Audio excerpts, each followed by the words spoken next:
We walk around and live our lives every day, not only observing, but comparing ourselves and our situation to other people's lives and situations. Sometimes thinking, why can't I have that? Or how do they do it? These questions sometimes lead us to think that we're failures. But are we really?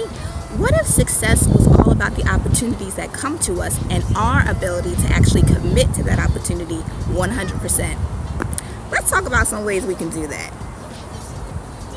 Commitment. This has to be the number one thing that is always the issue with relationships. But you know what? It's also the biggest thing in life, just in general, all around. When we think of commitment, we think of dedicating ourselves to something fully 100%. For example, sometimes when jobs are hiring or looking for new employees, they can't find people that are willing to commit to coming into work every day. Sometimes when you go on a date, you can't find somebody that's willing to commit to actually responding to a text message all the time. So I have 3 ways that we can work on being better at committing to something and actually staying with that one thing, or maybe multiple things for that matter. Number 1, if you say you're going to do something, just mother effing do it. It's really not that hard. I mean, it can be hard. I'm not going to lie. It can be hard because staying committed takes dedication and it takes discipline. Some of us do not have the discipline to actually do what we say we're going to do. But this is the one thing we're going to work on, right? Right. So if you say you're going to do something, do it. Because when you do it, you stayed committed to it and you actually followed through. So even if you have to write something down on a piece of paper to remind yourself, write it on your hand, tie a ribbon around your finger, whatever it is, so that you can at least remember that you said, I'm going to do that thing, and you're going to get it done. Example number 2. So many of us get into relationships, or so many of us get into situations where we know for sure that it's going to take a lot of work. Like when we're presented that thing, we're just like, oh my God, this is really going to take a lot of work. But in the back of your head, you know you ain't going to do it because it's too much work, and you know you don't like doing work to begin with. So if you know already from the beginning that you're not going to commit to it, don't do it. Just don't do it. Because if you think about the consequences, if it doesn't work that way, you have to give it your all 100% every single time. That is the whole meaning of being committed. Number 3, and lastly, so many of us pass up opportunities in our lives that would actually progress us even further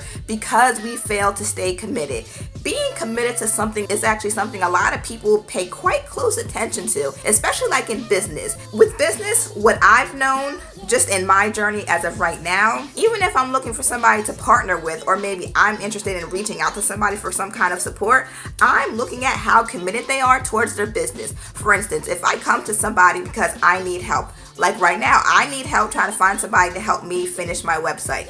I'm not about to go to somebody who I know is not committed or is wishy-washy or for some reason doesn't answer the phone. They don't respond to emails. I already know you're not committed to answering your emails, so why should you be committed to helping me with all of my questions whenever I need them answered? Also, like with jobs, if you're at a job and you're basically doing the bare minimum just to not get fired, I mean, it's okay. We all do it. I did it at my last job.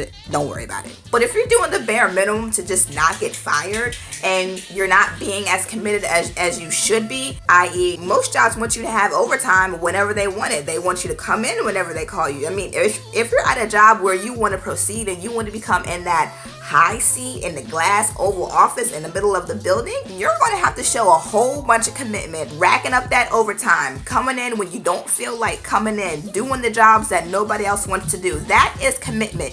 Commitment is sometimes doing the things you don't want to do and doing the things that nobody else wants to do. It's also showing up for yourself and showing up for others as well. If you want that high seat, you got to do the work, get down and dirty, and get it done. So all in all, make sure you commit. If you say you're going to do something, commit to it and do it 100%. Don't slack on it. Don't say, oh, I'm going to do it, but I'm going to do it halfway.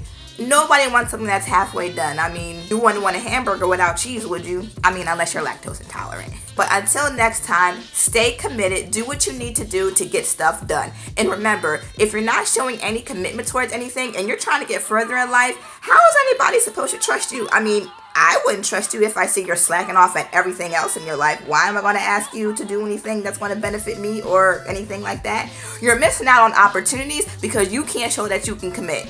So learn how to commit, do what you say you're going to do, finish it out 100%. discipline yourself. I know you can do it. It takes work. I'm still working on it myself. It takes work, but I know you can do it. So until next time, feel free to subscribe to my channel. I drop a motivational video every week, and I also vlog the journey of me starting up my own business, which is driving me insane right now. But until next time, I'll see you guys later. Stay motivated, stay committed, and do what you said you was going to do the first time.